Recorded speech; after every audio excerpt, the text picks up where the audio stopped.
ایک دفعہ کا ذکر ہے، ایک باغ تھا جو خوبصورت پھولوں سے بھرا ہوا تھا۔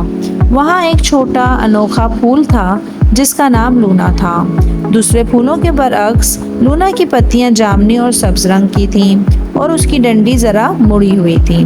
دوسرے پھول اسے دیکھ کر سرگوشیاں کرتے اور اسے احساس ہوتا کہ وہ اس باغ میں فٹ نہیں ہوتی۔ ایک دن ایک پرانا درخت لونا کے پاس آیا اور پوچھا، تم اپنی انفرادیت کیوں چھپاتی ہو؟ لونا نے جواب دیا، میں دوسرے پھولوں کے ساتھ ملنا تو چاہتی ہوں، لیکن وہ میری مڑی ہوئی ڈنڈی کو دیکھ کر سرگوشی کرتے ہیں، جس سے مجھے یہ احساس ہوتا ہے کہ میں اس باغ کے لیے نہیں بنی۔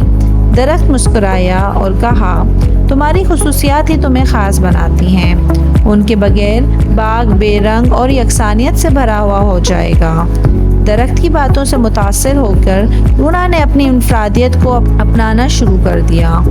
اسے احساس ہوا کہ اس مڑی ہوئی ڈنڈی سے وہ ایسے سورج کی روشنی تک پہنچ جاتی ہے جہاں دوسرے پھول نہیں پہنچ پاتے، اور اس کی انوکھی پتیاں ایک نایاب تتلی کی توجہ کھینچتی ہے جو باغ کو پولینیٹ کرتی ہے۔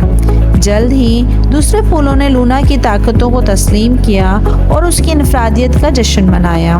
اس طرح انہوں نے ایک دلکش اور خوشحال باغ بنایا جہاں ہر پھول کو اس کی انفرادیت کی قدر ہوتی تھی۔ تو بچوں، ہمیں اس کہانی سے یہ سبق ملتا ہے کہ وہ کوالٹیز جو ہمارے اندر ڈیفرنٹ ہوتی ہیں تو ان کوالٹیز کو چھپانا نہیں چاہیے، بلکہ اپنی اس انفرادیت کو اپنانا ہی واقعی آپ کو خاص بنا دے گا۔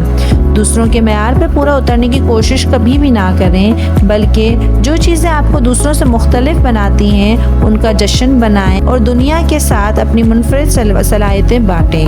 یاد رکھیں کہ ایک زیادہ خوشگوار اور ہم آہنگ کمیونٹی بنانے کے لیے سب نے ایک دوسرے سے مختلف ہونا لازمی ہے۔ اگر آپ کو یہ کہانی اچھی لگی تو آپ ہمارے چینل کو سبسکرائب کریں۔ Thank you.